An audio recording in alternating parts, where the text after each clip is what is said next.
#1 early warning. Time after time after time, we are watching murderers go free. They hide behind their badges, they hide behind their white privilege, and they use the excuse that they fear for their lives to murder our young people in cold blood.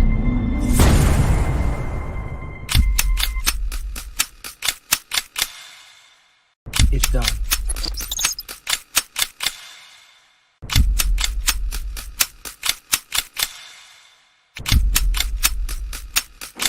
X, my brother. No. Don't think about it. All you self-righteous assholes do is march and destroy your own communities. Killing me won't change a goddamn thing.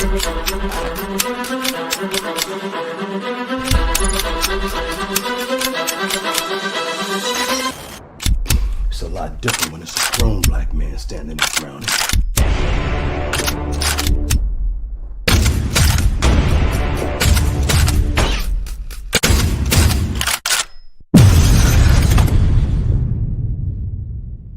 Hit the subscribe button. You guys see it May 19th. Make sure you guys go.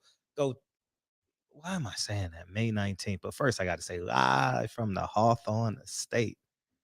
Oh, man. How good does that sound? You know what I'm saying? And where's my mic at? Where's my snare? There we go. There. I got to get back to using this. We were separated for 3 weeks. Oh man, I got to figure out how this locks so we can get it popping and make it do what it do. But I saw the titles. I haven't watched many videos. I saw Earl Spence's story, and it makes me believe that everyone's a follower. I mean, I'm just playing the percentages. If there's 10 people and all 10 pick Terrence Crawford and Terrence Crawford is in their presence, that's weird to me. This is a 55-45 fight, 52-48, 50-50 at the most, 60-40 on paper. You know, Earl Spence fans think it's an 80-20 fight. Terrence Crawford fans think it's a 80-20 fight. But realistically, it's somebody's going to make a mistake when they're tired. Someone's going to break somebody's will. And that's going to be the reality of it. But the fact that we had self-proclaimed, I'm using them all. I'm not going to pigeon anyone out, but I saw some highlights on Instagram. I will say that, but I didn't watch the interviews. But it looked like a fantastic event. I mean, super duper event, man. And the Hall of Fame really, really outdid themselves with the 3 weight classes. I mean, the 3 classes. I think that COVID actually helped out this event immensely because, wow, what an event, man. And whether you're a fan, media, or a fighter, it's beautiful, you know, and the culmination. But the fact that no fighters showed up outside of Terrence Crawford, and I believe Sean Porter went, but Sean Porter's going to be everywhere. He's going to be he wants to be a media guy, which is great. But the fact that no one picked Earl Spence is weird, is really, really weird to me. It really makes no sense because this fight is that close. Wow. You know, I saw a video on Ellie's Instagram page. Mike Tyson picked Terrence Crawford. Interesting. And I wish someone should make a clip of everybody picking Terrence Crawford and tag Earl Spence, because Earl Spence, I remember the Mikey Garcia fight. He said he keeps tabs on everything while he's training. And that's another reason why I have him 3rd on my pound for pound list, because I want him to be a dog. I want him to prove Frederick right. You know what I mean? Terrence Crawford is my #1 pound for pound fighter because I want him to look at my list and be like, yeah, you know. Number 2, I think I would have Usyk number 2 right now on my pound for pound list. Especially after August, if he wins, he's definitely number 2 on my list. Cruiserweight then heavyweight, you know. But anyways, as I as I say,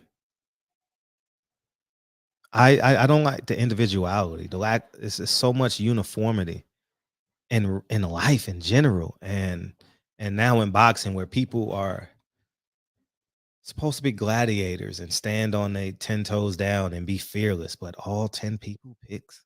I don't know how many fighters it was, but god damn, everybody in the title picks Crawford over Spence. And y'all DM me some of these clips, and I say thank you guys, because I really don't have time to be watching every video. But I do my best to look at the title and formulate what the video is about. I don't really need to watch it, you know.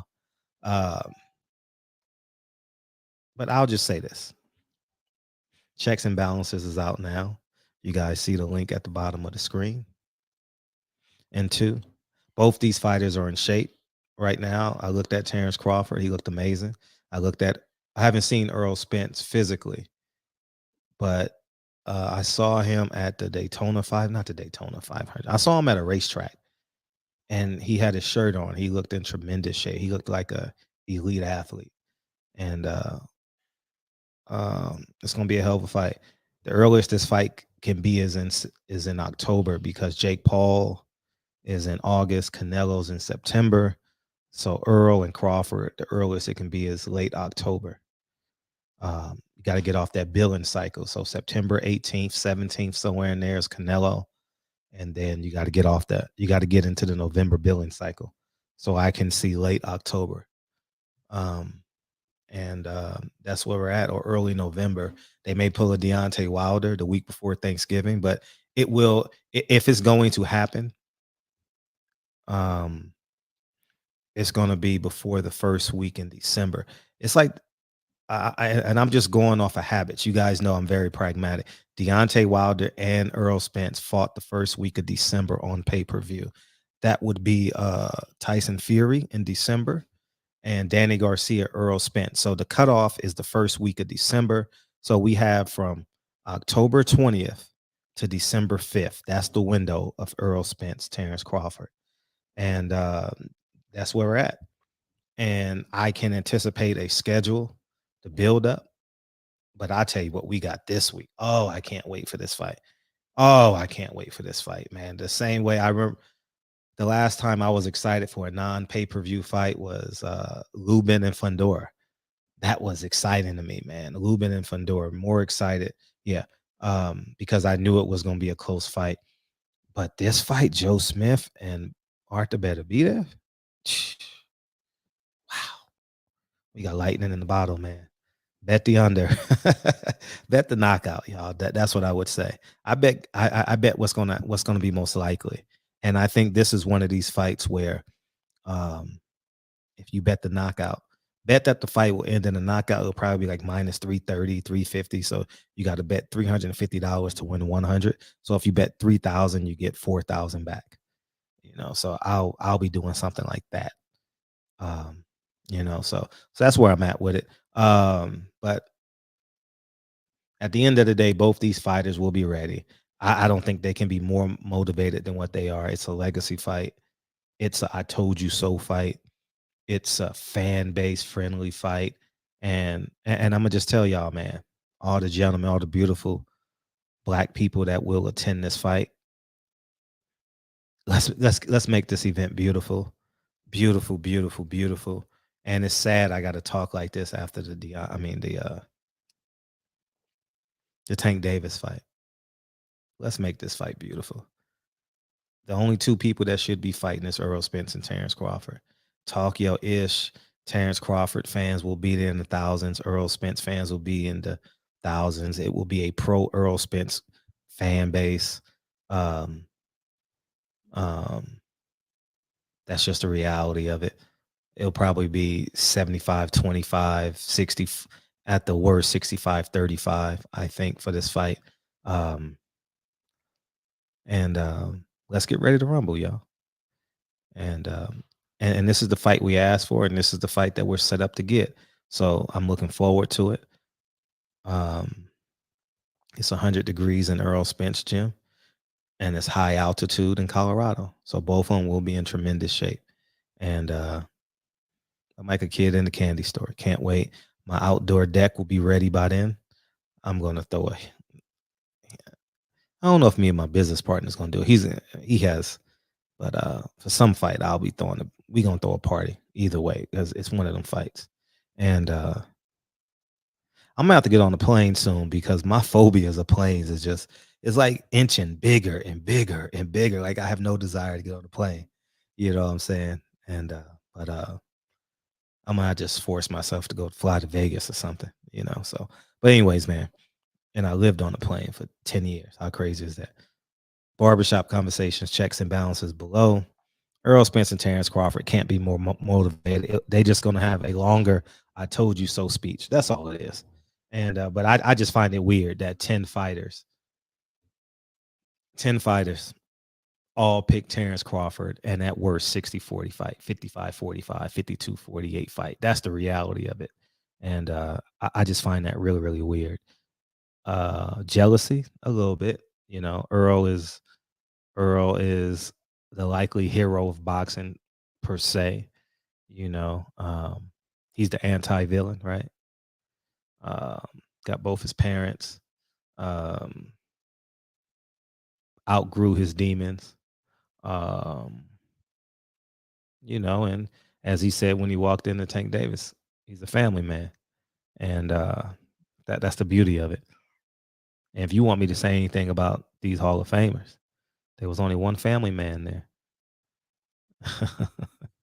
I only saw Andre Ward, you know what I mean, with the mother of his kids. I don't care if you're married, unmarried, you know what I mean? So that's the one thing I'll say. And I don't want to challenge them, but I'm gonna do a video on it because I was thinking about that's the key. That's the key to this.